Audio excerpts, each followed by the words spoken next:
I think it's very clear, that Harvard kept harping on me over and over again about the idea that, well, we only use race to help you, not to hurt you.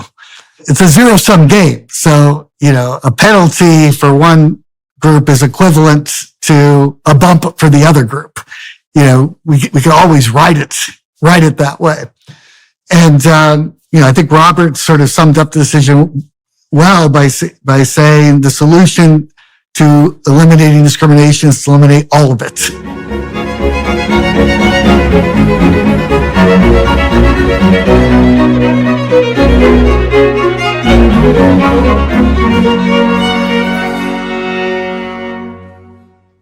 Hello, everyone watching and listening. Today I'm speaking with professor, researcher, and econometrician Peter Arcidiacono. We discussed the recent landmark decision by the Supreme Court to end race-based affirmative action, how Peter's research was instrumental in that outcome, why merit has repeatedly proven to be the best indicator of success, and what merit is, by the way, how compassion is used to cloak racial discrimination, and what might actually yield results in service to the under-resourced communities across the United States.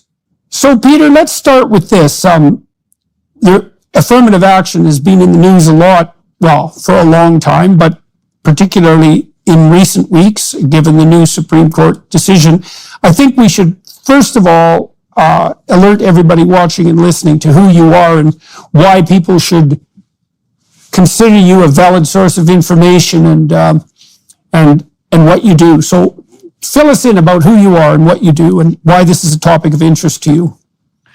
So, I'm an economics professor who studies affirmative action in higher education, and sort of as a result of that, got the opportunity to be an expert witness in the two Students for Fair Admissions cases that were recently decided in the Supreme Court, one with Harvard and one with UNC. And I took the cases in part because, for someone who studies affirmative action, we've never had the data to really look at it well.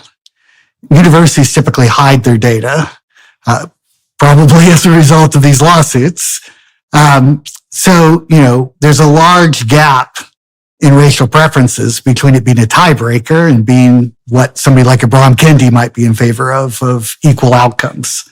So understanding exactly how big the preferences are, to me, would move us in a direction of thinking about optimal policy. Now, as it stands, the way the rulings went, we're not supposed to have affirmative action. I think universities are probably going to look for ways to get around that. But the thrill was the ability to actually see Harvard's admissions files. I got to actually see their full database across 6 years. I got to look at the actual applications themselves, look at the reader comments for a subset of these things, and, all the alumni interviews. It was an amazing experience, a frightening experience, but an amazing experience to be able to see all that.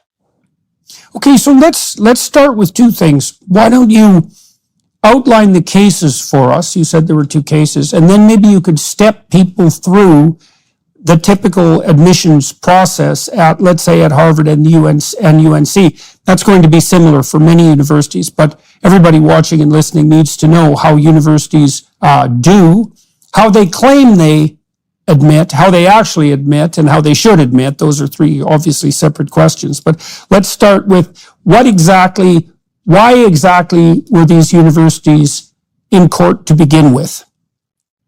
So there's actually two different reasons. On the Harvard side, it had a lot to do with Asian discrimination. We think about affirmative action, and it really is designed to help African American students and somewhat Hispanic students. But Asian Americans as a population are doing incredibly well academically and also in other areas. And so Harvard was a good place to look at the Asian discrimination side of things. So in the Harvard case, you had both Asian discrimination. You also had, are racial preferences narrowly tailored? How big are these racial preferences at Harvard? So those are sort of my two parts of the case. There was another expert, Rick Kallenberg, who covers race-neutral alternatives, because that's the other thing the Supreme Court has said, is you're supposed to look for ways to get diversity without using race explicitly. On the UNC side, we didn't have the Asian discrimination claim. It was more on, how large are the racial preferences coupled with these race-neutral alternatives. But then there's another aspect too, which if you look back at the two Michigan Supreme Court cases, the one on the undergraduate side said you cannot use a formula. But on the law school side, you can't use race as part of a formula. But on the law school side, you could take it into account holistically. I mean, as an economist, and I'm sure for you too, if I just hide part of the formula, now I'm holistic. So the question is, how formulaic were the admissions? And, my models could predict UNC admissions incredibly well. So that would also sort of speak to, what does it mean if we don't write down the formula? Is it okay? But, right. So those are sort of the heart of the two issues. If you don't write down the formula, and yet you couldn't derive an equation from analyzing the outcome, all that means is that the admission process is random. And that seems, you could go to a random admission process, right? You could let every comer in, and then you could fail everybody who doesn't do well in the first 2 years and let the survivors flourish. And you could make a case for that. It's somewhat inefficient because all those people who fail have to go there and fail, and that's not necessarily so easy on them, but there are certain advantages to that because there will be surprising successes as well.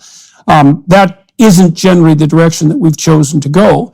And then if you do have a more rigorous policy, so that would be one you could hypothetically model, well then, in principle, in fact, this is actually by law, as far as I understand the law, is that my understanding of the law with regards to hiring and selection, at least, and I don't know if that pertains to academic admissions, is that you are required by law to use the most valid and reliable current means of evaluation available that don't produce counterproductive and illegal racial differences. And no one knows how to do that because no one knows how to do that. It isn't obvious how you can do both simultaneous. In fact, it doesn't look to me like you can, and that's a major conundrum. So back to UNC. So you modeled their equations, and you did the same thing for Harvard, and you found, and you phrased it in these terms too, is that for every advantage that's given to one race, let's say, or one category, there's going to be a commensurate disadvantage applied to another. And that's particularly egregious in the cases of Harvard and also, I believe, the UNC. That's particularly egregious in relationship to Asians. And how big are the advantages, and what do you think they signify? Oh, I think the advantages are enormous. I went in a lot more optimistic about holistic admissions than I came out.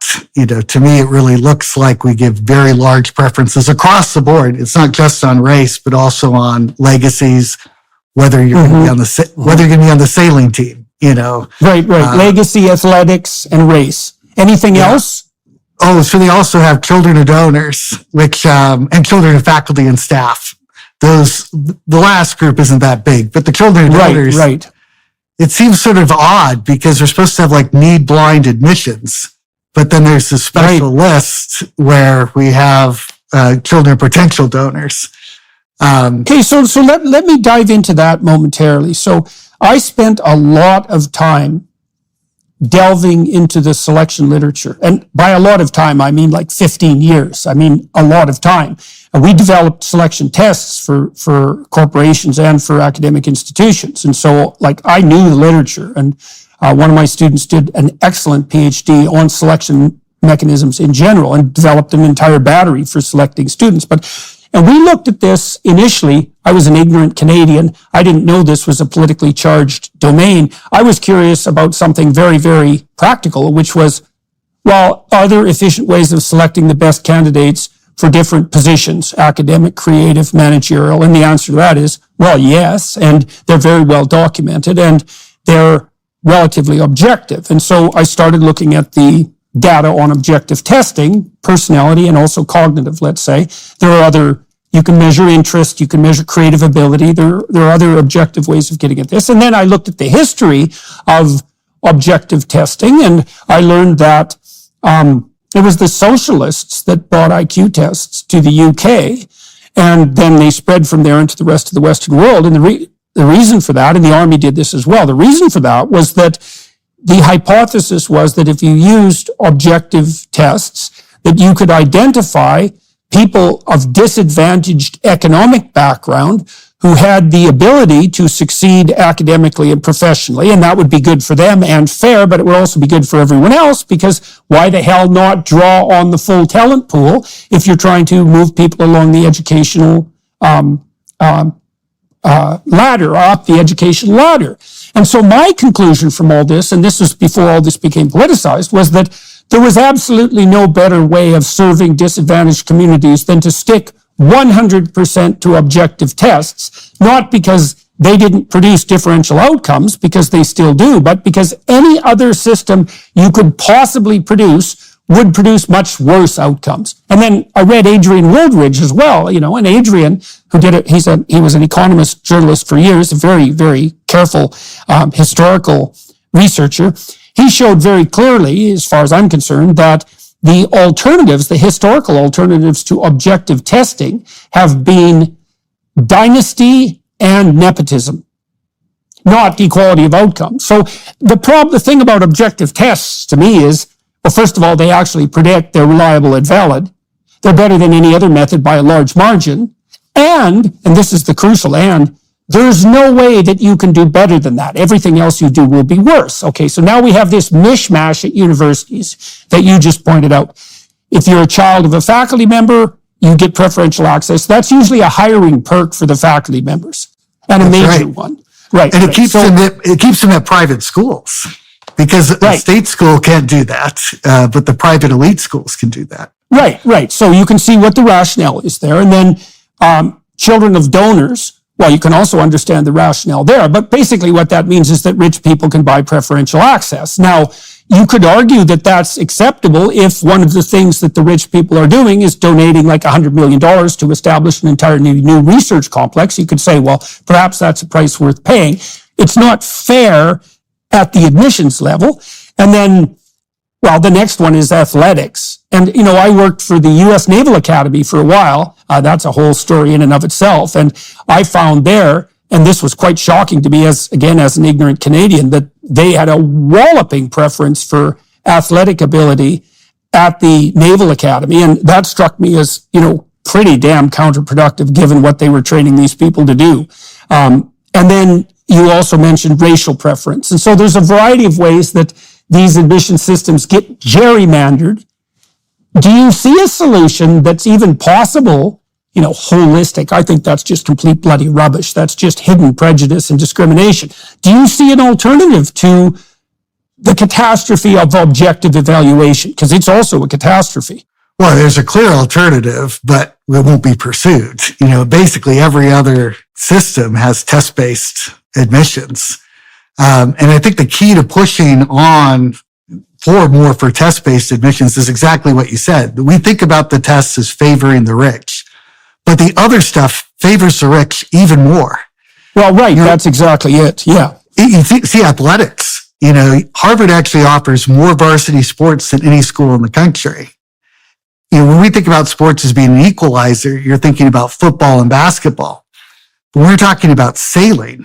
That's an entirely different matter. So if you get rid of of athletic preferences, whites go down, African Americans stay the same, and Asian Americans and Hispanics go up.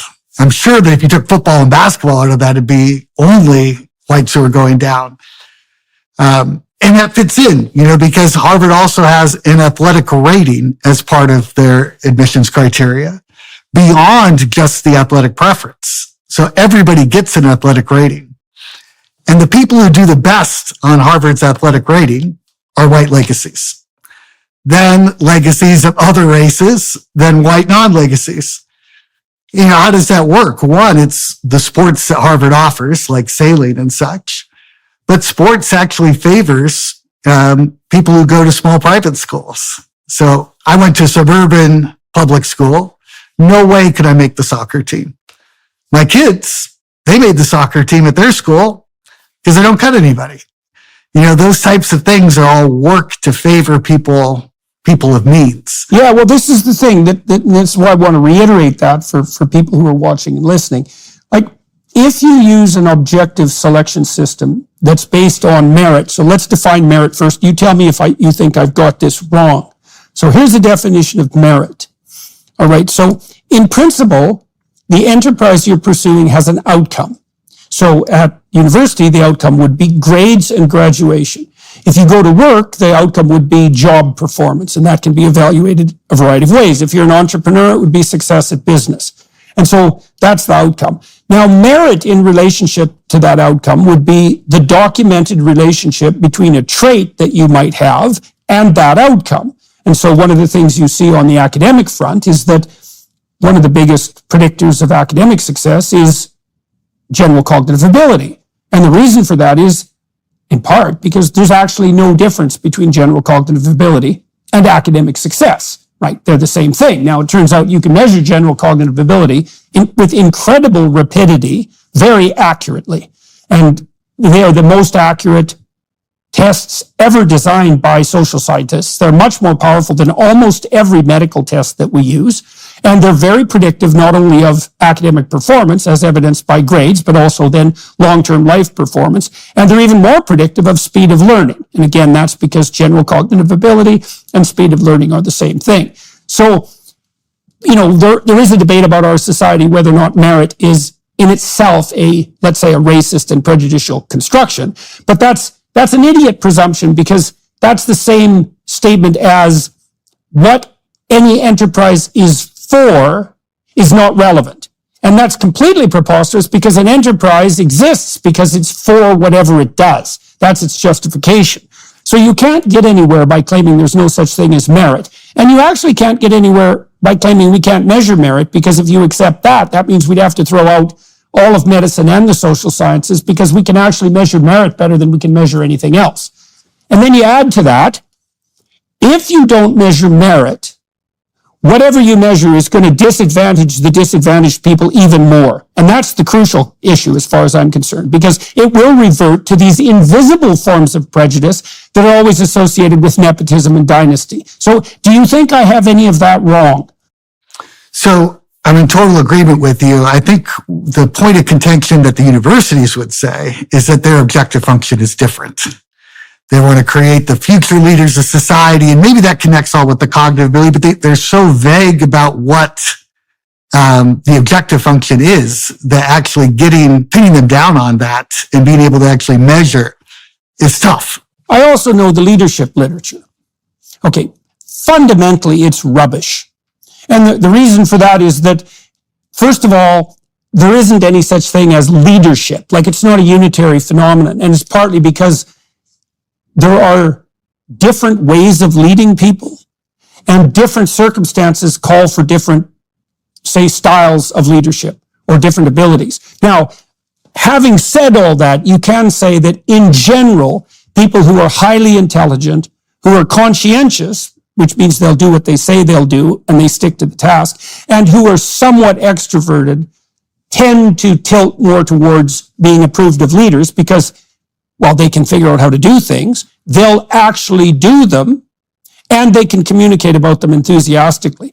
But if you take that as a base definition of leadership, you're still going to find out that general cognitive ability and conscientiousness predict that, and that is also the same two sets of traits that predict success at universities. So all that gerrymandering by the universities, that hand-waving about the notion that they can't measure their outcomes, is that, that either means they don't know anything about how to measure, or that they're just obscuring the situation for their own purposes, whatever they might be. Well, and that's the thing that drives me most crazy about universities, is their unwillingness to use their data. If you take COVID as a perfect example of this, Notre Dame had a very different COVID policy than the Ivy League schools. We should know how that worked out. we should know how the mental health rates were different across those things. And then, so we know how to do it better in the future. We don't do that. And, the other thing I find hilarious is that a lot of universities have randomized roommates. That's great for the purposes of studying what the effect of different roommate characteristics have on you and what the match component might look like. But they don't do that. They just keep having the randomized roommates. They don't actually look to see what pairs might actually work and how could we construct policies that might actually help their students. Well, it's really sad that universities don't do that, because universities spearhead the social sciences research enterprise. And the fact that they don't capitalize on their own expertise either indicates that the expertise isn't there, or that it's untrustworthy, or that there are other reasons they don't bother, which is either, incompetence or some hidden agenda. And none of that is excusable. And so, it's crazy. Now, so let's go back to the court case, if you don't mind. So what magnitude of advantage are we talking about with regards to these different categories? We have athletics, we have legacy students, we have racial preference. That was the main three categories, apart from children and faculties. What kind of differential advantage are you looking at with regard, say, on the racial front? Well, so by far the biggest is the athletic preference. Oh, and then that's the biggest one. Oh, by far. Yeah. And, part of that you could think is they negotiated ahead of time that they're getting in. So maybe you don't see the full applicant pool for them, but the characteristics of admitted athletes. So, the athletic admit rate is, over 85%. And the average athletic admit has academic characteristics that are much worse than the average applicant to Harvard. And the average applicant to Harvard has a very low chance of getting in. So, we're really talking about massive preferences there. So could you outline the advantages and disadvantages to the athletic preference? Because you could say, well, the kids who've been good athletes, they are stellar at something. So they have a demonstrated track record of, so to speak, track record of accomplishment. And I think there's something to that. I think you could infer, although it would be nice to prove, that having developed the ability to be a discipline specialist in a sport might make you a better team player and potentially a better leader. I don't know of any data pertaining to that. You might say as well that for a school like Harvard that faces an embarrassment of riches on the applicant front, that using additional criteria of achievement is a useful screening mechanism. Why does this athletic preference exist? Now, you said it favors the rich too, and that's a very interesting thing to look at. But why does the athletic selection advantage exist, and what do you think the pros and cons are? Well, I think it's a backdoor way, in Harvard's case, of getting people from rich families. And I say that primarily because, over 16% of white admits are recruited athletes. That's actually way bigger than what you see for African Americans, Hispanics, or Asian Americans. And that's because, they're choosing sports like sailing, skiing, fencing, all these things that are associated more on the upper end. But I think you end up with the way, more university governance, where you end up with these handouts. Why isn't it the case? Why would they have an athletic rating and not a music rating? It's a very odd thing to me that we have this tie. When you go to the restroom, you always close the door behind you, right? You don't want a random passerby looking in on you. So why would you let people look in on you when you go online? Your online privacy is important. That's why I use ExpressVPN, and you should too. Using the internet without a VPN is like going to the restroom without closing the door. How is that? Well, your internet service provider knows every single website you visit. They can sell this information to ad companies and tech giants who then use your data to target you. ExpressVPN creates a secure, encrypted tunnel between your device and the internet, so your online activity can't be seen by anyone. It works on phones, laptops, even routers, so everyone who shares your Wi-Fi is protected. And all you have to do is just fire up the ExpressVPN app and click one button. It's as easy as closing the bathroom door. Get an extra 3 months of ExpressVPN free by going to expressvpn.com/Jordan. That's expressvpn.com/Jordan for 3 extra months free. expressvpn.com/Jordan. So at places like Harvard, they do look at additional forms of attainment. And you'd know more about this than me, but I used to know the dean of admissions at Harvard, and we talked a lot. And he was a very interesting character. And they basically picked kids who were at that point. That was back in the 90s. They picked kids who generally were stellar academically. A lot of them were valedictorians or the next best thing. Then generally they had to have at least one other relatively stellar talent. And that was sometimes athletics, but it could be proficiency in any number of other domains. But you're saying that the athletic preference far outweighs any of the other criteria that are applied. That's right, because they don't even have like a field in the data for these other things. Here we have athletic, we know you get a score for that. The other things are going to matter. It might show up through your extracurricular rating or things like that. But you can see in the court record the conversations that happen between athletic coaches and the admissions in a way that I don't think happens in other areas. Right. So athletics is considered separately from extracurricular, and everything else is lumped into that. That's right. Right. Yeah, well, you see, that also seems to be very careless, because you'd think if you were going to set up an equation to admit that you do some work in delineating what other stellar performance features are actually associated with academic success and later, even for your own financial interest, because, one of the things the Ivy Leagues are trying to do is to pull people in who will become rich enough to become alumni donors. And they're actually pretty good at that. And they have the reasons for it. But you'd think that would be of sufficient economic interest to actually try to model. But I think even those athletic preferences, why they had that was not so pure motives as that, but more relating to Jewish discrimination. I think that's part of why we have the holistic missions in the first place. Okay, so that's another. So you think not only the athletics admissions not only privilege the rich, but they're also a way of tilting the scales against Jewish applicants. I think that's why they might have it. That's right. And so then we have that sort of carries forward to today, Right. But it would be the Asians who are more in that position now, or is it still Asians and Jews? The thing is, we wouldn't know about Jews today. And part of that is Harvard actually doesn't download that information. So on the common application, it actually asks your religion. Harvard doesn't download that information, in part because of the history of Jewish discrimination. And I think that's one of the remedies in these cases is don't download the racial information. That's not going to totally get rid of discrimination. They may still discriminate against the Jews based on their last name, those kinds of things. But it's not as easy as being able to point to the Jewish box on the application. Now, on the athletic front again, do you know look, one of the problems at a place like Harvard is that if you let students in who aren't academically prepared, one of two things inevitably happens. 3 things. One is, it's not that much fun for the student, right?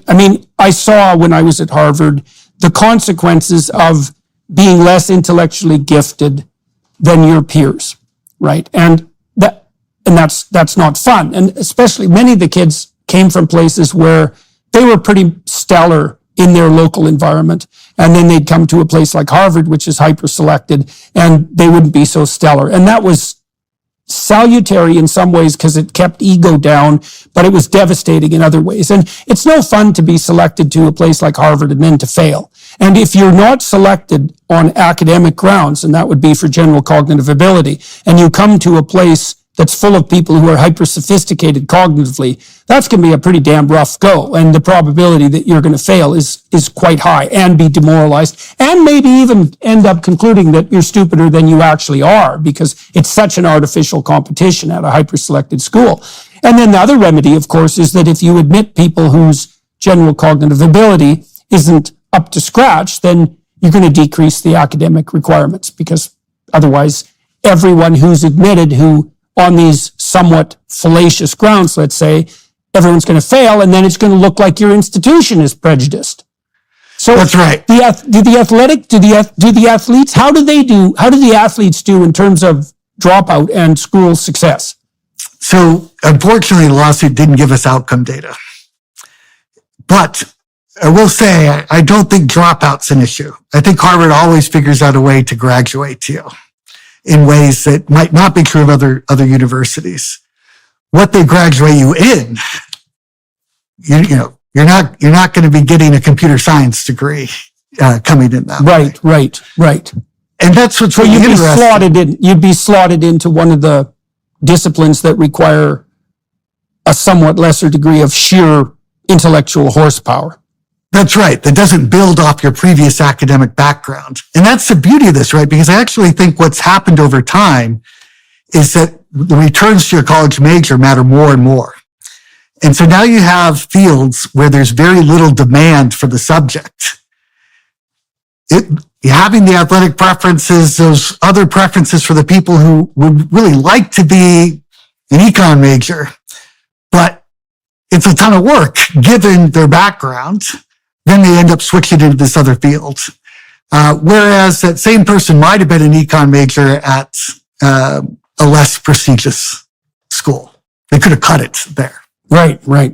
Well, that's the other thing I think I observed both at Harvard and at the University of Toronto. Like, if you have a child who could be a star at a state school, but was a third-tier performer at an Ivy League, you're probably better off sending them to the state school. That was my sense. Because compared to the general population, they might still be stellar performers.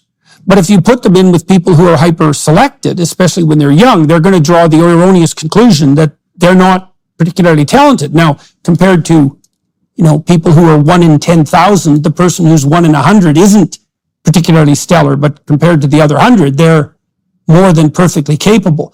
So I would say to parents, and I don't know what you think about this, I would say to parents, you should put your kid in a place where they're going to be challenged, but where they're not at the bottom of the pool. That's right. And I think that that's more relevant in some majors than others. So the bottom of the pool, I think, is sort of all relative to the sorting that happens within college. And there's massive sorting. Tons of people come in wanting to major in the sciences and such, and then they switch out. And it's very predictable who switches out.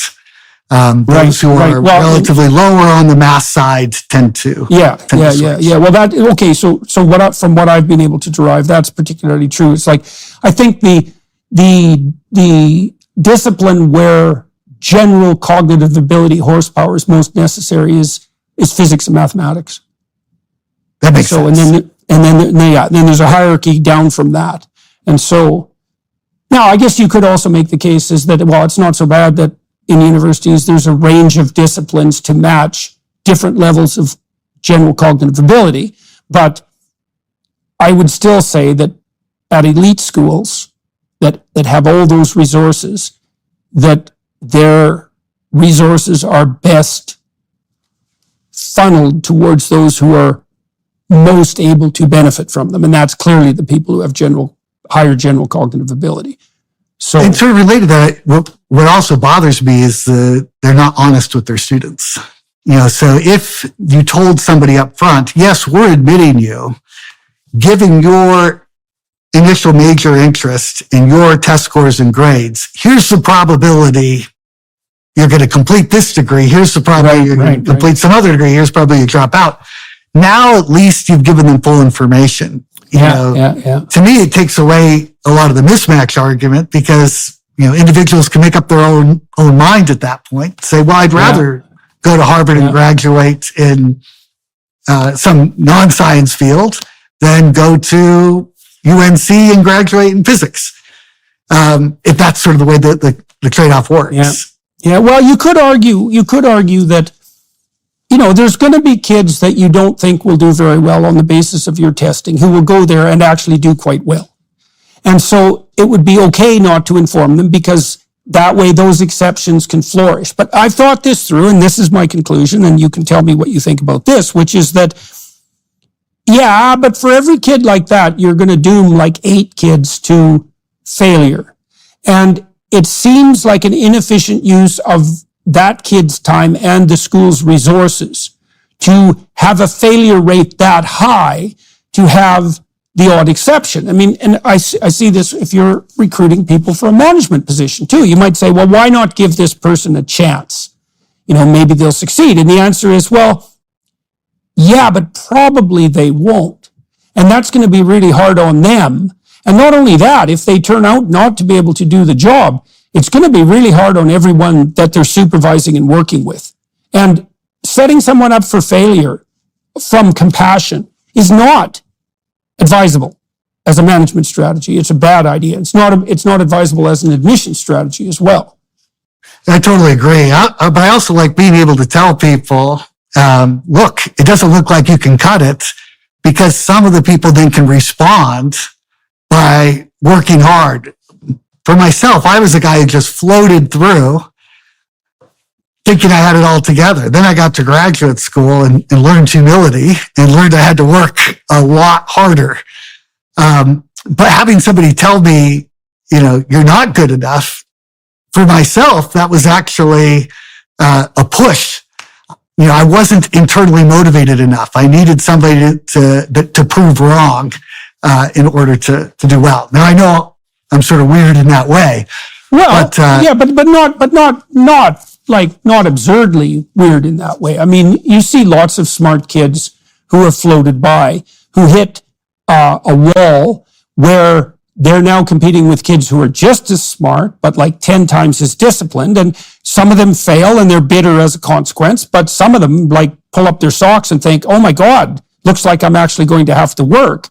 And there's nothing about that isn't good for them, right? Because then they're more like Asians, right? Because the Asian advantage, I looked into the Asian advantage a lot. And the Asian advantage, by the way, the Asian performance advantage in the US disappears by the third generation. So it turns out the more that Asian kids are like American kids, the less they're like Asians, so to speak. And Asians have this hyper focus, like Jews, I would say, they have this hyper focus on academic success and academic success as a status marker at home and in the community. And that's actually, I think, something that in principle might be remediable, because it implies that if you can teach people at any given cognitive level to work harder, that is one pathway to genuine success. But it's also appalling that the Asians get discriminated against, because, the ones who are being discriminated against, they're hard workers. And that's not a good thing to discriminate against. Being an American, I wanted my kid to do sports. That was just part of the thing. And he was uninterested in sports. And he kept telling me that. And he kept putting him out there in soccer, basketball, whatever. And he kept saying, I want to do karate. Eventually did karate. It was fine. The kid was just different in that regard. If he'd been in a society where the norm was to do something else, to do science, I think, that would have been very nice for him socially and so on. My understanding is in a place like Hungary, they're much more centered on math. In America, we're much more centered on sports. That sports craze, I think, is actually, it does build some good skills, but I think it's, we're too obsessed with it to the detriment of these other things. And I think Asian American families have sort of figured out not to be obsessed about that, but to be obsessed about other things. The Bible is the root of all wisdom, inspiration, and spiritual nourishment. The Hallow app empowers you to explore the Bible's profound teachings and to effortlessly incorporate them into your daily life. A great place to start while you deepen your understanding of the Bible is to check out Father Mike Schmitz's Bible in a Year, available on the Hallow app for brief daily readings and reflections. Here you can dive into an extensive library of Bible reading plans, accompanied by insightful reflections and audio-guided meditations. Whether you're a seasoned Bible reader or just starting your journey, Hallow provides a platform for you to engage with Scripture like never before. Studying the Bible's literary brilliance has influenced countless writers, poets, and artists throughout history. By studying the Bible yourself, you'll gain a deeper appreciation for the power of storytelling, symbolism, and metaphor, enriching your understanding of literature across different genres. The Hallow app also helps you connect with a community of like-minded individuals, sharing experiences, insights, and encouragement along the path to spiritual growth. Download the app for free at hallow.com/Jordan. You can set reminders and track your progress along the way. Enrich your education and nurture your mind and soul today. Download the Hallow app at hallow.com/Jordan. That's hallow.com/Jordan. hallow.com/Jordan for an exclusive 3-month free trial of all 10,000 plus prayers and meditations.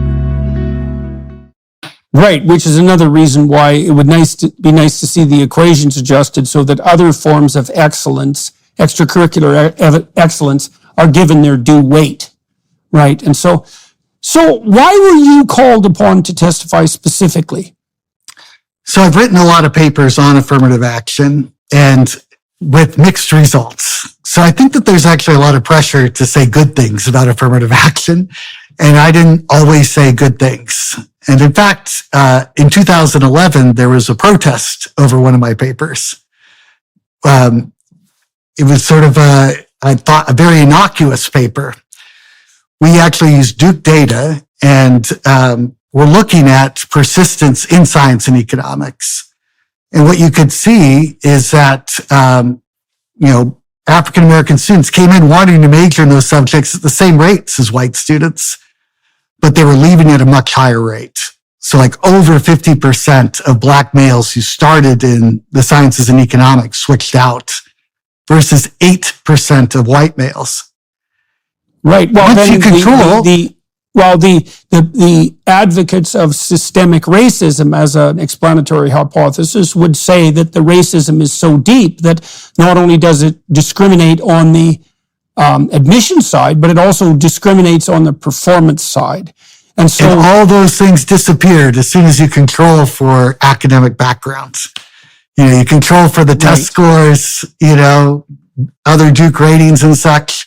You start off with these big racial gaps where Asian Americans were most likely to persist in the sciences and African Americans were least likely. Once you conditioned on differences in academic backgrounds, driven both by affirmative action, the educational experiences prior to college, that just disappears. And I think that's what they didn't like.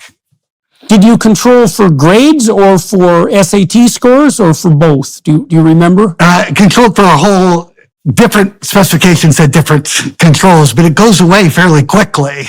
And you could look at, and say just performance in first year classes and look at and that right. wipes it out. So for everybody who's watching and listening, tell me if I get this wrong. So you could imagine that if you're doing a statistical analysis, you could determine whether race was the predictor or academic ability was the predictor by modeling both of them and seeing which predicted dropout better. And if academic ability destroys the ability of race to predict dropout, but not the reverse, then it's academic ability and not race.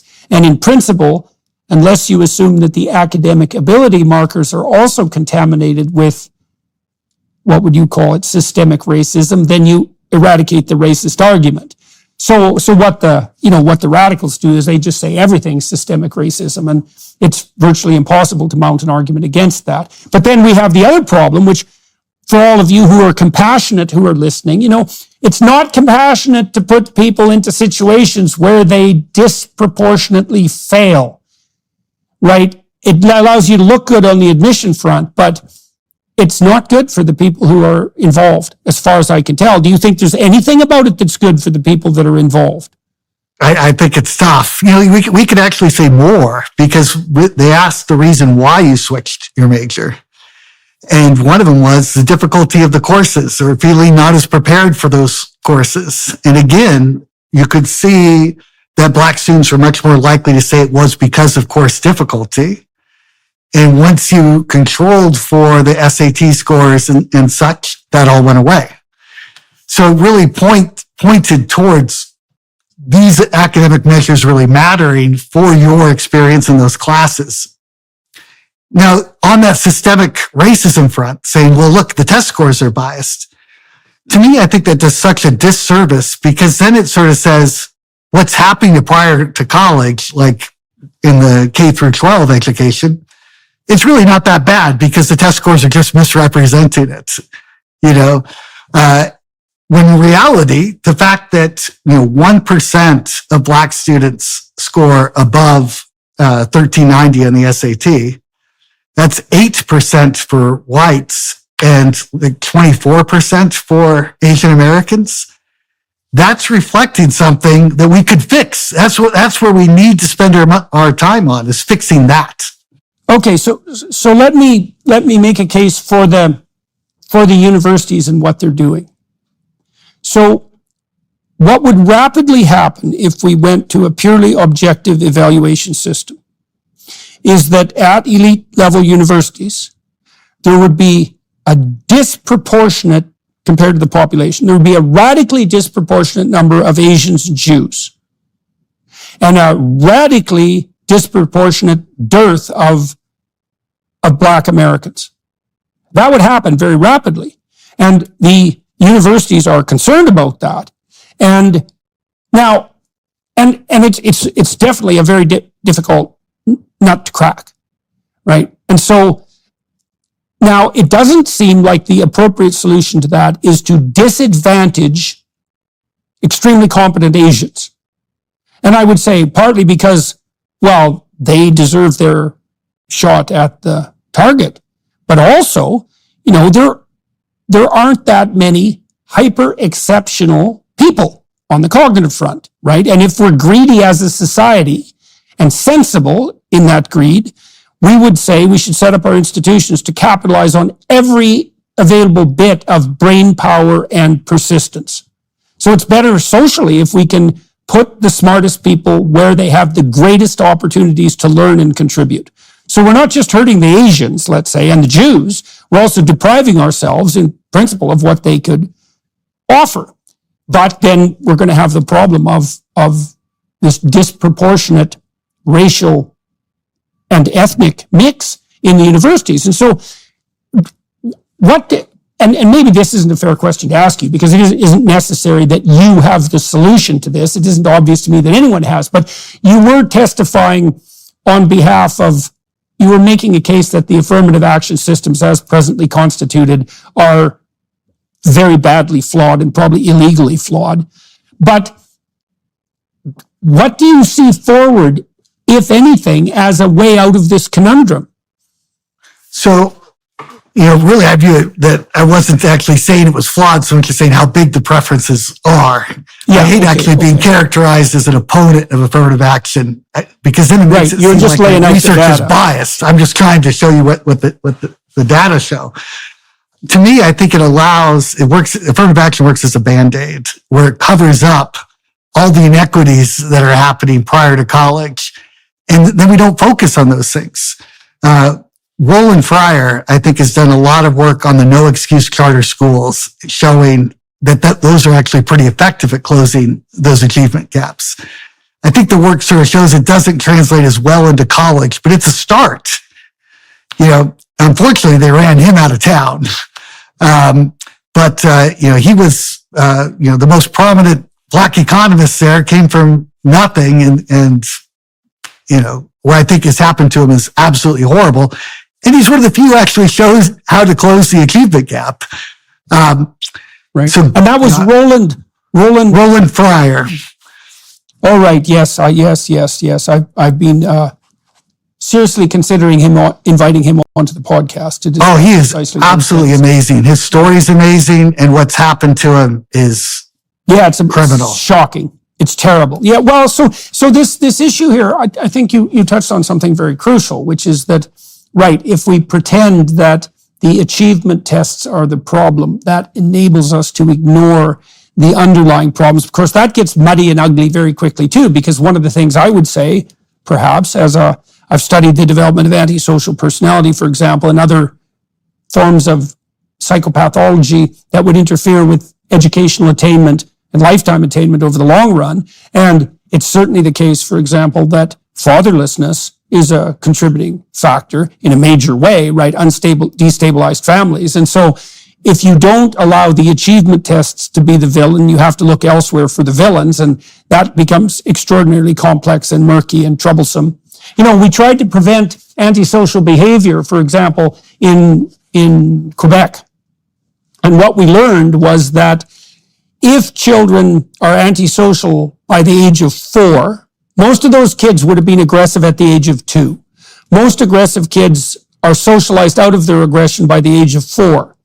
If they're not socialized out of their aggression by the age of 4, it doesn't look like there's a damn thing you can do about it afterwards, or it's extraordinarily difficult at least. And so that would mean you have to remediate it at the age of 2. But then if you start producing government programs, let's say, to remediate antisocial behavior before the age of 2, you're in people's households, right? It gets very invasive, right? So some of these underlying systemic problems, let's say, are extraordinarily difficult to address without falling into a kind of neo-colonial overreach. That's one way of thinking about it. And they're very persistent. It's such a problems. shame because, as soon as you would propose something like that, you'd be accused of victim blaming. But the reality is there's been some great work done in other countries where you go into a place like India and they're talking to the mother there and the mother's like, so I should be talking to my child? Like that wasn't passed on to them that they should be talking to their child regularly. I'm not judging you that you didn't get that information passed on. You're saying, how do we fix this problem? Well, I've also been interested in precursors to literacy. And if you look at the data, you find that kids from literate homes are exposed to books and a wider range of vocabulary at a differential rate that's staggering by the time the kid is like 2.5. And it is the case that most poor families, if you interview poor mothers and fathers and you ask them what they want for their children and you put educational achievement into the mix, they will indicate in a fully committed manner that they would like their children to be educated. But the problem is they don't know what the nonverbal precursors are. I had friends where I grew up. I grew up in this little place and way the hell out in the middle of the sticks. There were no books in the house, like zero. Right. And that's way different than growing up in an environment where, like my kids' children at 18 months old, they're already dragging books around behind them and sitting down and pretending to read them. Right. They have all that literacy, pre-literate literacy skills are already built in. They value books. They know what they are. They've made friends with them. They'll ask their parents to read them books. And, in a family that's very deprived and very poor without a history of literacy, nobody in the family even knows that that's a possibility. That's right. And it's such a shame because I think there's now a way of packaging that because what you've revealed is, the parents love the kids. They love them. They want to do right by them, but they're either under-resourced or don't know what those steps are. How do you, if it's presented more that way, maybe we'd get around the victim blaming into something where you could actually help them. I worry about that because actually I think one of the, I used to think that affirmative action for doctors, that seems like the worst place to have affirmative action. But there is actually an argument for it in that if you look at whether Black patients will follow the instructions given to them by a white doctor versus a Black doctor, they're more likely to actually follow the instructions of a Black doctor. So that actually makes the case. There's 2 ways to fix that problem. One would be to somehow rebuild the trust so that when the white doctor gives a script, they find it credible. Or the short run fix is to get more Black doctors so that you have people following the scripts. Somehow that trust needs to be restored so we don't have this, well, we're the white saviors coming in and telling you how to parent your child. The medical establishment has been disregarding the lives of innocent babies for decades now. Many have grown cold and callous because of the surreal thought, the surreal reality, that over 64 million babies have been lost. Preborn will not stand silent, nor should we. We cannot stand by and let babies die at the hands of abortion. That's why Preborn exists, to stand up for those who cannot defend themselves. The only defense for these precious babies is their heartbeat, which begins at just 3 weeks and can be heard on ultrasound by 5 weeks. When a mother making that ultimate choice hears her baby's heartbeat and sees the precious life inside of her, the majority of the time, she will choose life. By sponsoring an ultrasound for a mother, you are being the voice of the preborn. Please join Preborn in the cause for life. For just $28, you can be the difference between the life and death of a child. dial pound 250 and say the keyword baby, or visit preborn.com/Jordan. All gifts are tax deductible, and you will never regret saving a child's life. That's pound 250 baby, or visit preborn.com/Jordan. Right. Well, right. Well, I also looked at the Head Start literature for a long time because Head Start's a very interesting program. For those of you who are watching and listening, it was part of the American War on Poverty that started in the early 1960s. And it was actually a program that was optimistically viewed by conservatives and liberals alike. Right. And because first of all, who likes poverty? And the answer is nobody. So everybody's against poverty that has even an iota of sense. And so the liberals were happy because there were, steps being taken to remediate poverty hypothetically at its source. And the conservatives were happy because, well, wouldn't it be better if, poor young people were educated so they could pick themselves up by their bootstraps and, make their way in the world. And so everyone was hoping that Head Start would be a success. And fundamentally, it wasn't. So, and here's how it wasn't.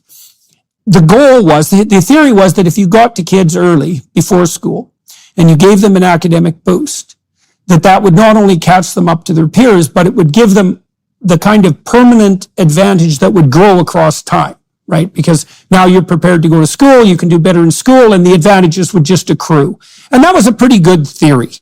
But it turned out not to be true, because what happened, and this has been studied to death, and there's no doubt about this, and people of every political stripe analyzed the data, is that the Head Start kids actually did do better in grade 1 and 2 and 3. Their grades were higher, they were more likely to attend school, and so on, but all the other kids caught up to them by grade 6. So the cognitive advantage didn't accrue and it didn't multiply. In fact, it disappeared.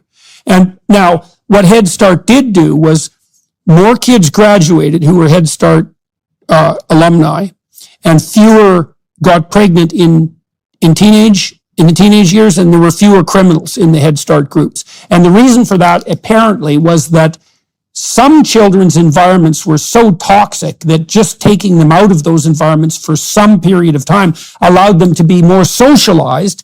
And because they behaved better, they had better outcomes, but there was no effect whatsoever on cognitive performance. And that's very disenchanting, because that was a major league program and people put a lot of time and effort to it. And there were every reason to hope that there would be some gains on the cognitive ability front that were permanent, but that didn't happen. So I thought the Head Start kids who went to better schools, you did see it continue, but maybe I'm misremembering. I don't know if the kids who went to the bad schools, it sort of continued to be like, you couldn't just stop the investment there. If they kept going on that track, but I'm not an expert in that literature. I'm sure you know it much better than me. Well, no, not necessarily. I don't know if I knew the differentiation at grade 6 between the kids who, went to better schools and the kids who went to worse schools. What I did know was that overall the cognitive advantages that had been accrued disappeared. It didn't seem to have a permanent effect on IQ, for example, which was really disheartening, right? Because now I looked into it even in more detail. Part of the issue was, Head Start was also used as an employment program. And so it wasn't necessarily obvious that the kids were actually learning anything at Head Start.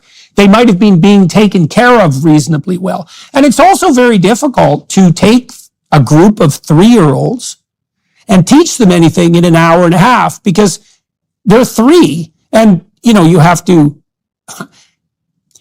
give them juice and you have to give them food and you have to stop them from tearing each other into bits. And and then you have to be trained enough to actually educate them. And so it isn't obvious that Head Start was set up optimally as a cognitive retraining program.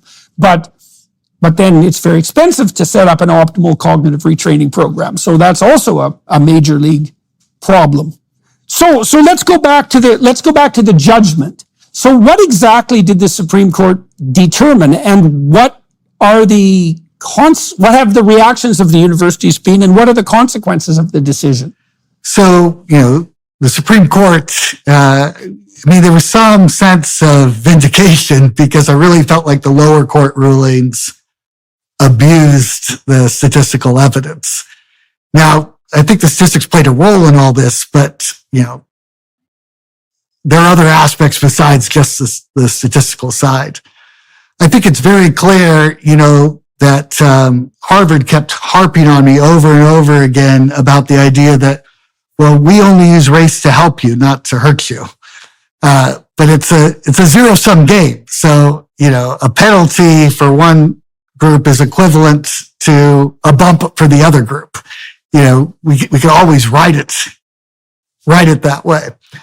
And, I think Robert sort of summed up the decision well by saying the solution to eliminating discrimination is to eliminate all of it. So you're not supposed to use race directly in admissions. Now they left this bit of a loophole in terms of being able to talk about your experiences of prejudice and such. And I think that could be a good thing, but if it just gets abused the way I expect that it might, yeah, it will. Then we've got a problem. Yeah. My okay. hope, So they eradicated. So they said straightforwardly that you are not to use race as a determining factor. That's right. Race can enter in only through your experiences. What that means for what college admissions places actually do is going to be interesting. I mean, I think what California did, we had Prop 16. Prop 16 tried to put racial preferences back in place. It got voted down in California by wide margins, despite Trump being on the ballot. And the reaction of the UC system was, we're going to no longer require the SAT because we want to figure out a way. I think that the idea of a university throwing away data seems just... especially the SAT. That's just anti-educational, That's just beyond comprehension. It's to take the SAT for all of its flaws is a pretty damn good test of general cognitive ability. And that's a great predictor of the potential for academic success. And it's also an equalizer across schools, which is crucial, right? When you're trying to contrast rich kids from great schools with poor kids from dismal schools, at least the poor kids from the dismal school with a great SAT can get into university and likely succeed. You throw that out, man. What are you left with? You're left with these standard criteria. Yeah, I don't know how the UC admissions could possibly make decisions. Like if you're going to use the high school grades are all relative to whatever high school. Yeah, right. You're attending.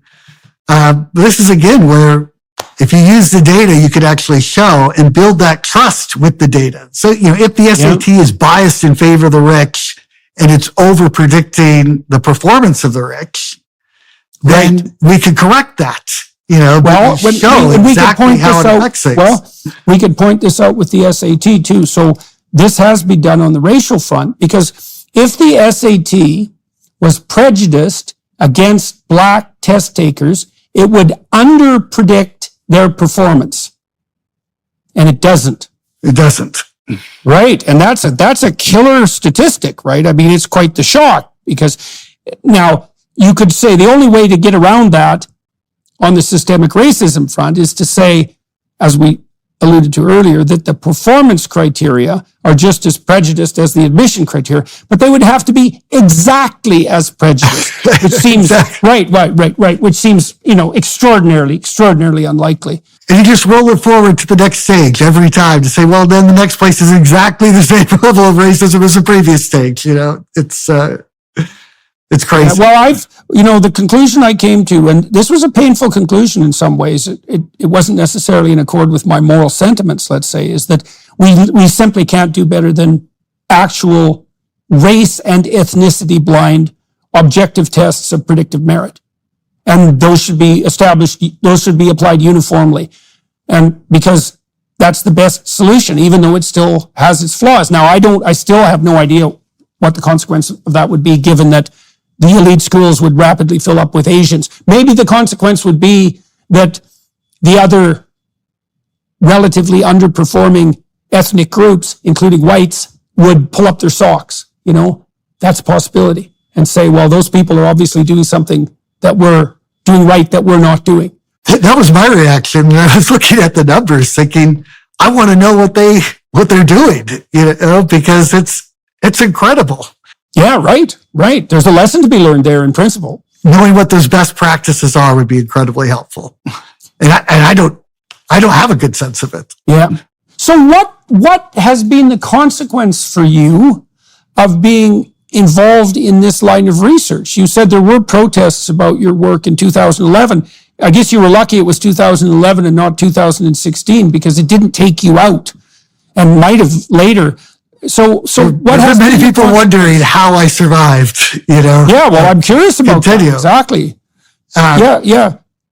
And, that whole experience really prepared me to take the case. It was actually one of the most spiritual moments, of my life, because when people are protesting and, it just made me realize how much I care what other people think about me.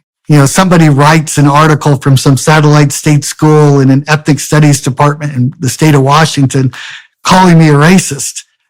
That really hurt at the time. Yeah. It's really hard on people. You bet.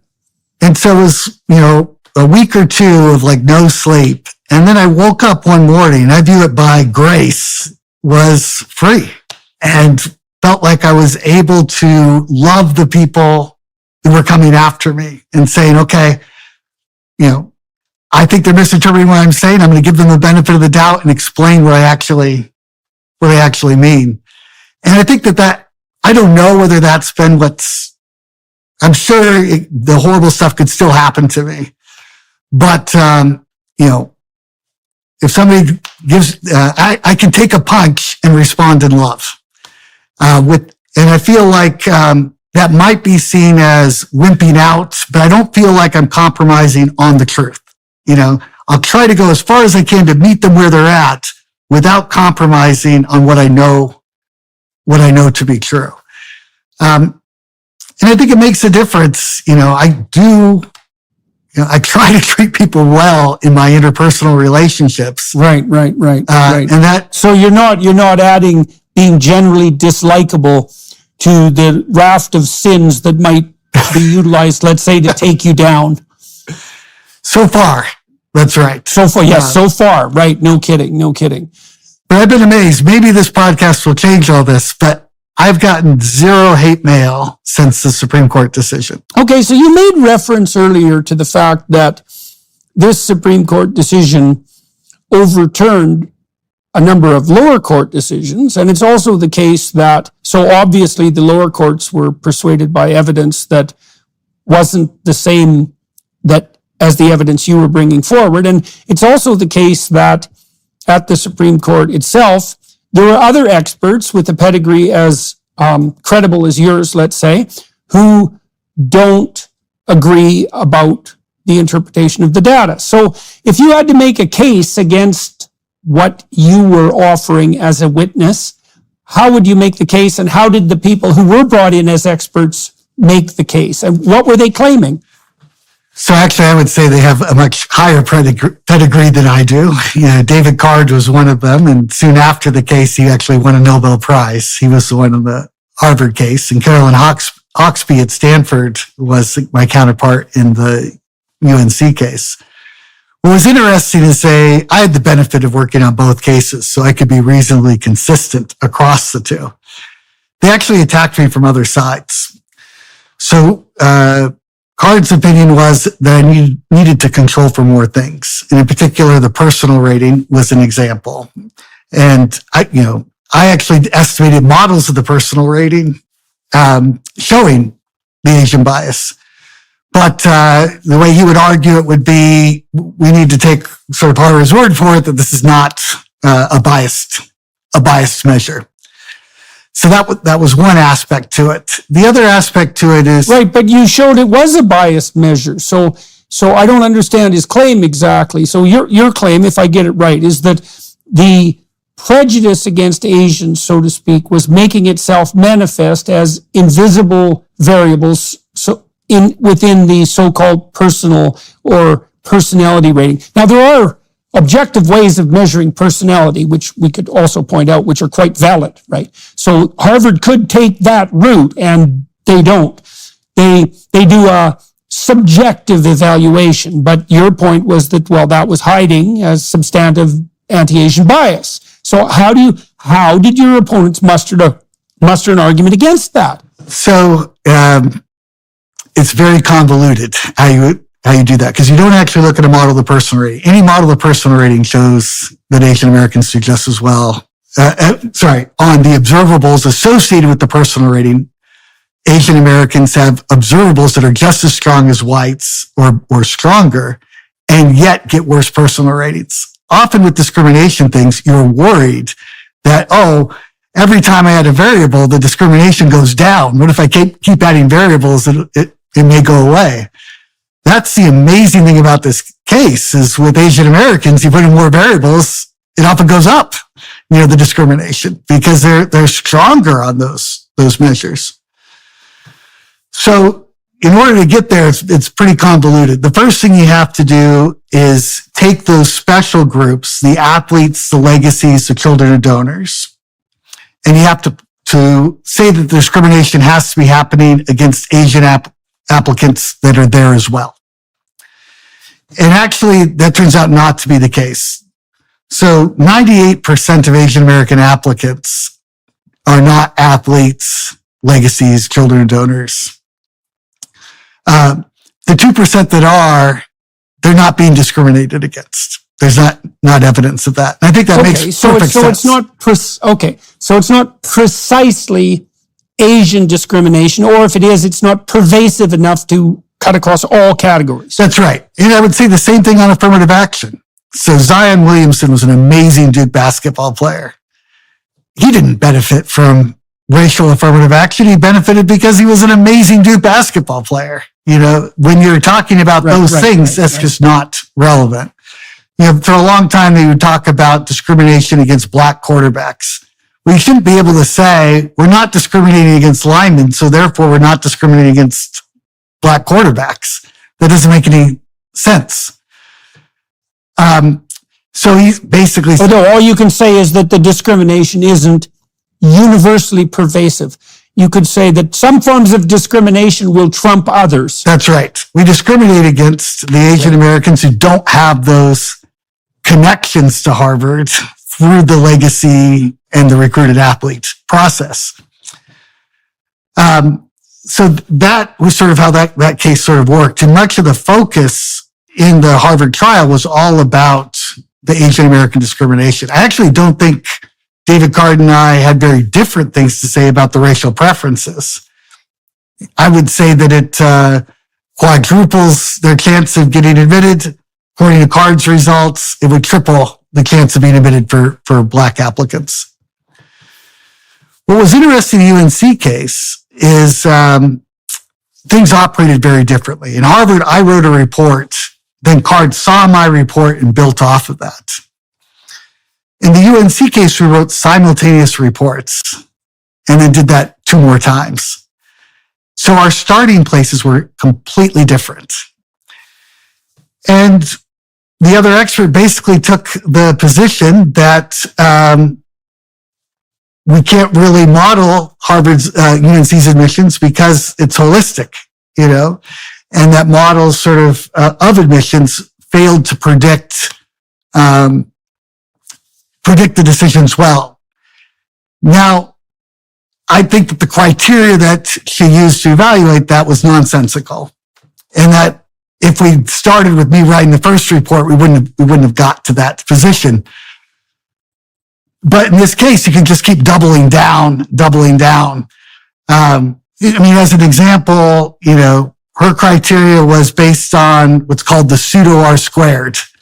These are nonlinear models. So an R-squared in a linear model sort of tells you how much of the variation the data is explained.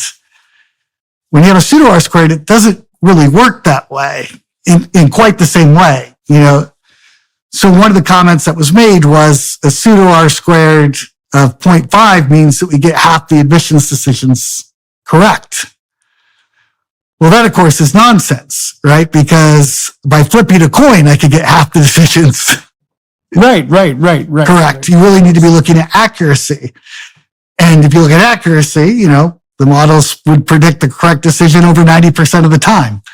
So it was a very funny experience. And In the UNC case, they basically thought I didn't control for enough things. Sorry, that I controlled for too many things. In the Harvard case, they said I didn't control for enough things.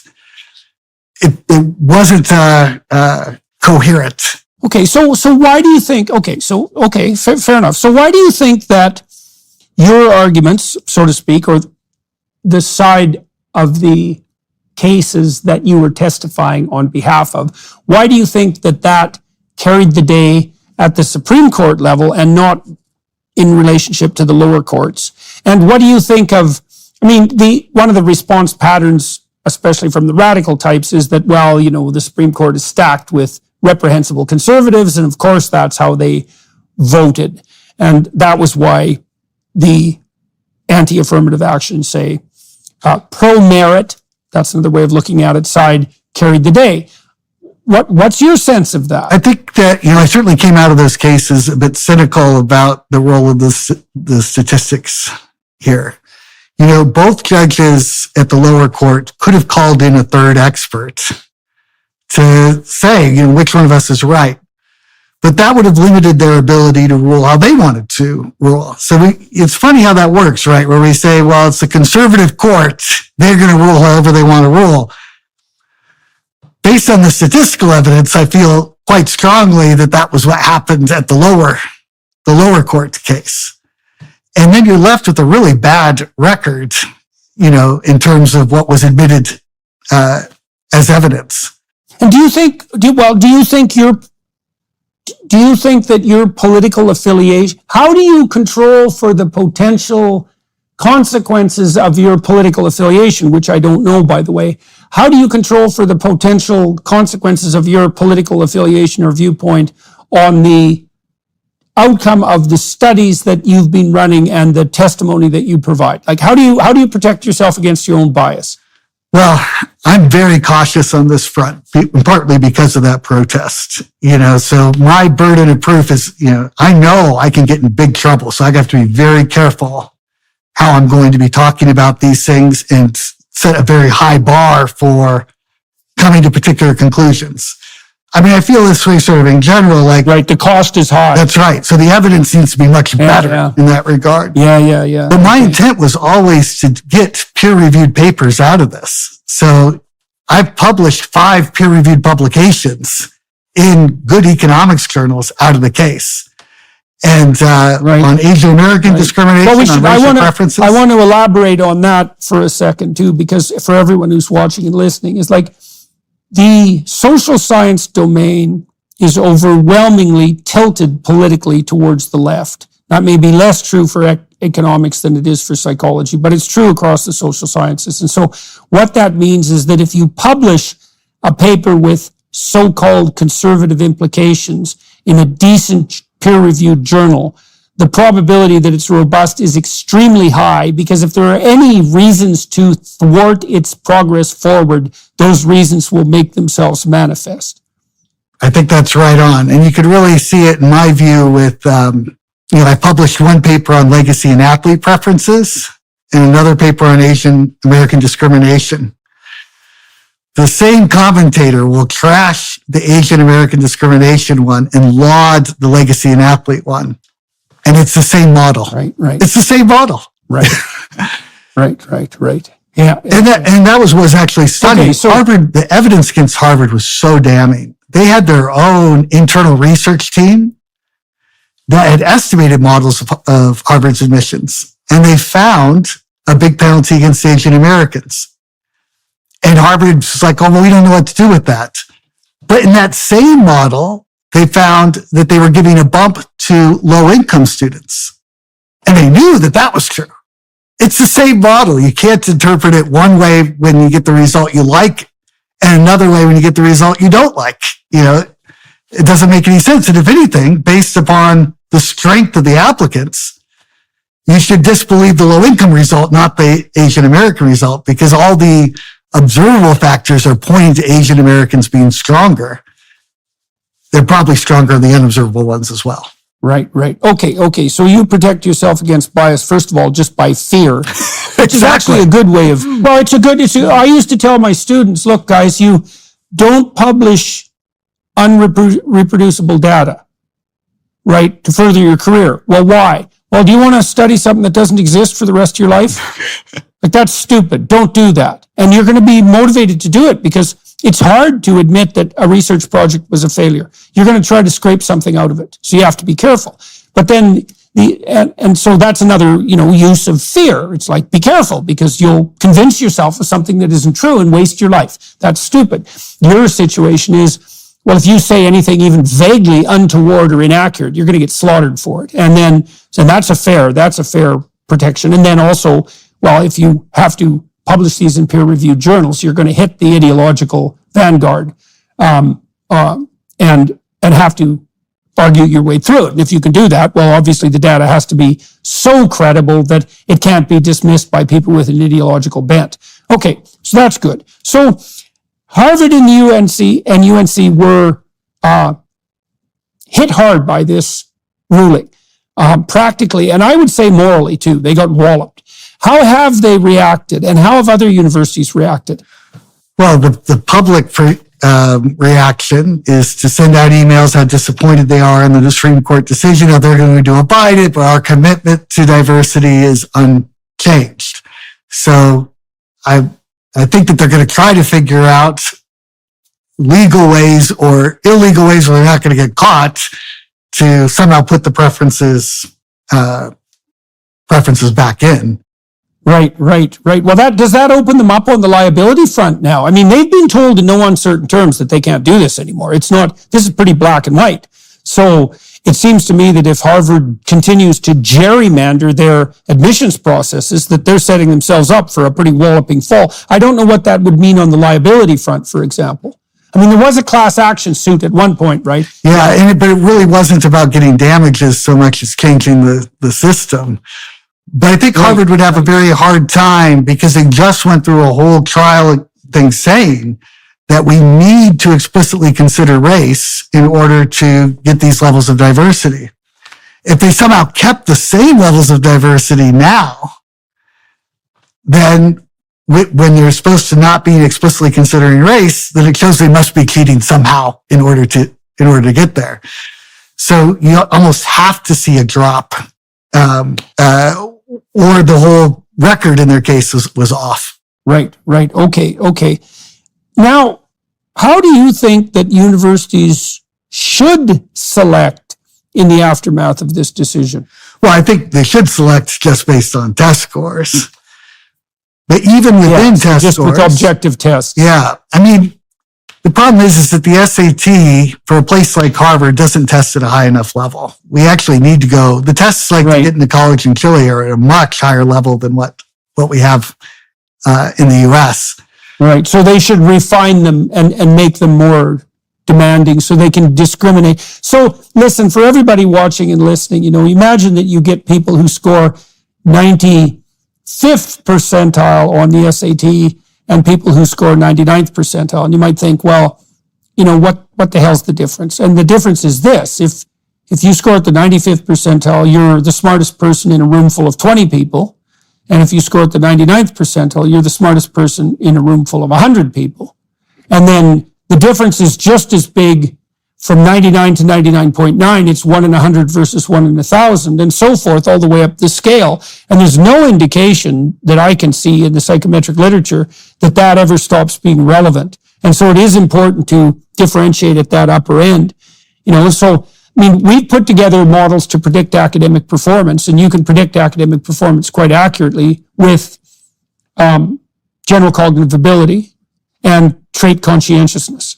And then low neuroticism helps. And if you're looking to expand on the creative front, you could look at measures of creative ability, and there are good measures. And you can look at performance, and you can make a formal model where you specify exactly what weight you put on all of those variables, and you can easily test that against actual university performance, which is what you had recommended earlier.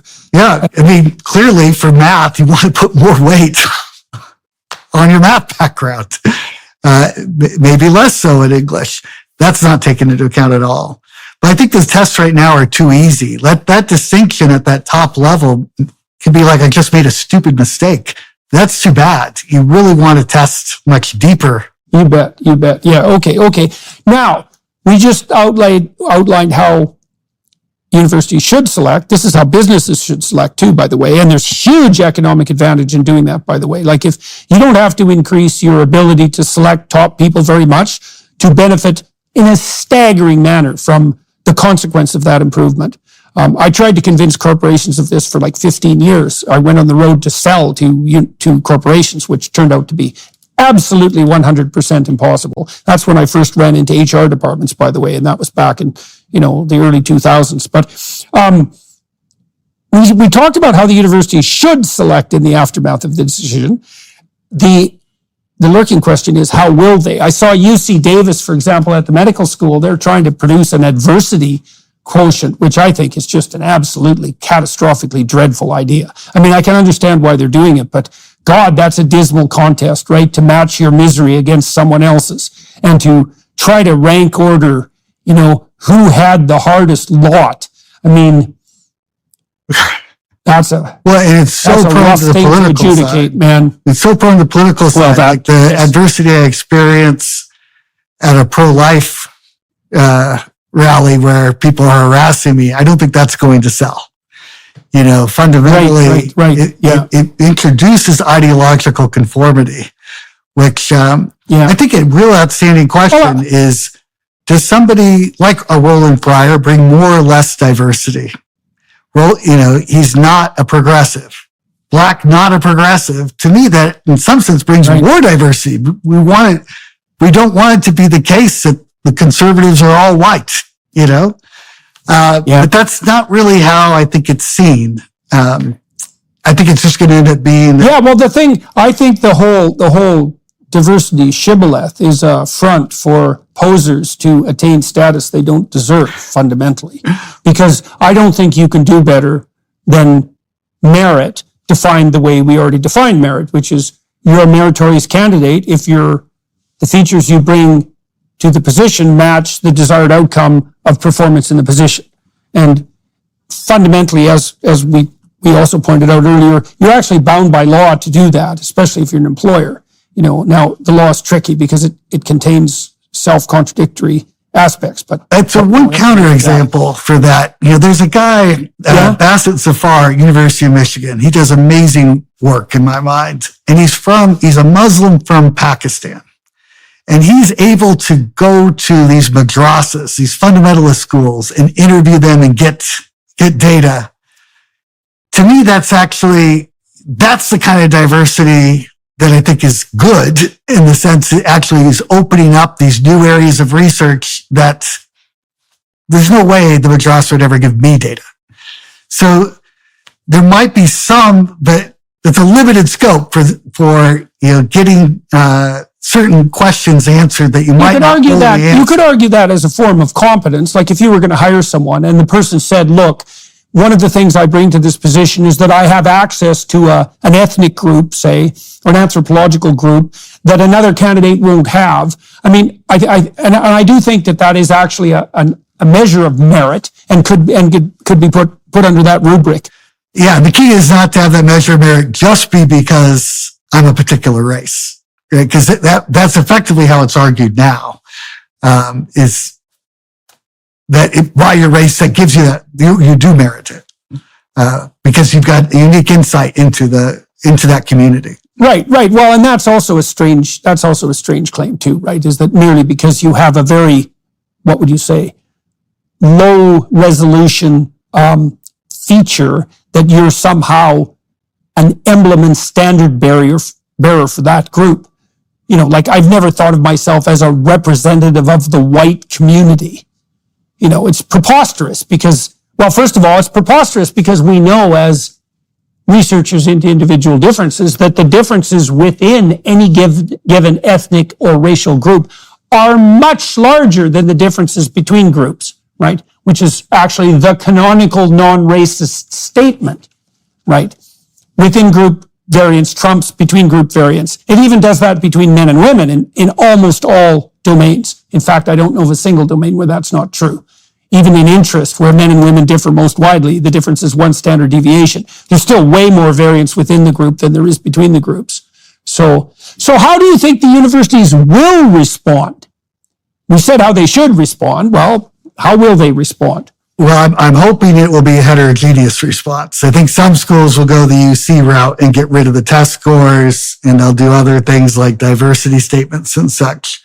I'm hoping that other schools will focus more on, addressing some of the pipeline issues. I think you will see a big movement against legacy admissions.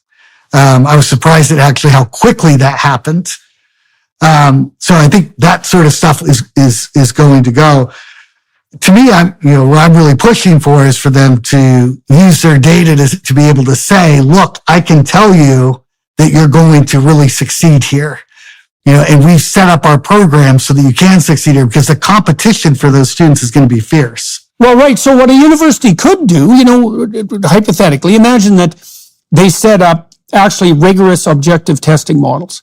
So a university could say to a given candidate, your probability of succeeding in this discipline here is X%. And so that would mean that qualified students could look at a range of universities, and they could say, for example, if they were slightly lower performing on the academic front, but were interested in sciences, they could pick a university where they had a 70% chance of graduating. And so then they'd know that if they worked, they could pick the university that was the most challenging, that would give them some reasonable opportunity of success. Right, that'd be a good deal, right? Because there's a very wide range of universities. And objective testing could establish that across time. And you could see that happening in a state like Florida, where the governor said, some of the red states could move towards that model for their state system at least. So that's where I think the best path forward is. I think there are other ways too.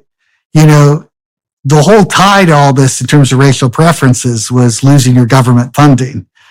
Obviously, on the admissions front, you're sort of stuck there. But if you look at how the way we're paying college athletes now, you could easily have a separate organization that was sort of, we're giving scholarships to Black students who attend Duke.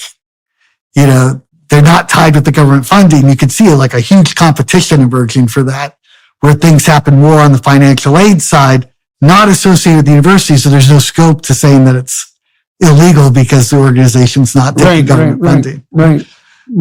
You see any downside to that? I'd have to think more about that. I mean, to me, that's how the market works. They're not obvious. Yeah. It's not. There's no downsides that leap obviously to mind. So now, is there anything else that we're running out of time here on the YouTube side? I'm going to flip over to the Daily Wire side for everyone watching and listening, and talk to Peter a bit more about how his interest in this domain and in economics in general made itself manifest. So you're welcome to join us there if you're inclined to. Is there anything else that we didn't cover today in relationship to the Supreme Court decision and in relationship to affirmative action and its complexities? Oh, I know what we conclude with, perhaps. You spent a lot of time studying affirmative action. What would you say in relationship to its putative advantages? Has there been any manner in which affirmative action has actually been a policy success? Well, it certainly has increased the share of minority students at top schools. And I think those as applicants or graduates? Even as graduates, because I think at places like Harvard now, they will graduate you. They will graduate you. So that's always been sort of the gamble, right? That yes, there might be these costs associated with it, but by getting them to Harvard, great things are going to happen later on in society, and that's, they'll be the Supreme Court justices to get to those very top of the top positions. That would be the argument. To me, that's a little snobbish, but I understand the argument. Do you think there's any merit to that argument? I mean, see, the counter argument would be giving less qualified people a pedigree that indicates their qualifications and then putting them in ever more important situations that they're not qualified for is not a net good, right? That's a rough argument to make. And I wouldn't necessarily say I'm making that argument, but that is the counter argument. That's right. So, on the one hand, our Supreme Court is more diverse because of affirmative action. On the other hand, I think that is, Clarence Thomas would say that it's done him a serious disservice because of being viewed that way. And you don't know. And that's the problem, right? Well, that's one of the really ugly things about affirmative action, as far as I'm concerned, is that the question is then begged, and that's not good. And that's particularly hard on people who are truly qualified, right? Because what a bloody catastrophe that is, to have to face that additional level of doubt. Like, who are you really? Jesus, brutal. I mean, you take somebody like Glenn Lowry, who I think you've had on. He's one of the most brilliant people I've ever met. I think he's just fantastic. And yet he had to endure all of that, Yeah, that isn't something you'd wish on your worst enemy. That's for sure. To have your genuine competence in question. Yeah. All right. Well, I guess we should wrap up on this side. So as I said to everyone watching and listening, I'm going to talk to Peter at some additional length on the Daily Wire Plus platform about the development of his career and his interests. And so if you want to join us there, then you'd be more than welcome to do so. It's not a bad time to funnel some support the Daily Wire way, by the way, because YouTube, for example, has been pretty assiduously at war with the Daily Wire contributors over the last month. 3 of my podcasts have been taken down, and I suspect there's more in the pipeline that will suffer the same fate. And that's not good. And the other people who are using YouTube on the Daily Wire side have been hit harder than me by quite a substantial margin. So if you're ever thinking about subscribing to the Daily Wire platform, this isn't such a bad time to do it, let's say, on the moral front. In any case, you can give that some consideration. Thank you to the film crew here in Manhattan today for making this a pleasant experience and technically feasible, and to the Daily Wire Plus for facilitating the conversation. Peter, thank you very much for talking to me today and for very much enjoyed. Well, your efforts on the research front. You bet, man. Good to see you. Ciao, everybody. Till next time.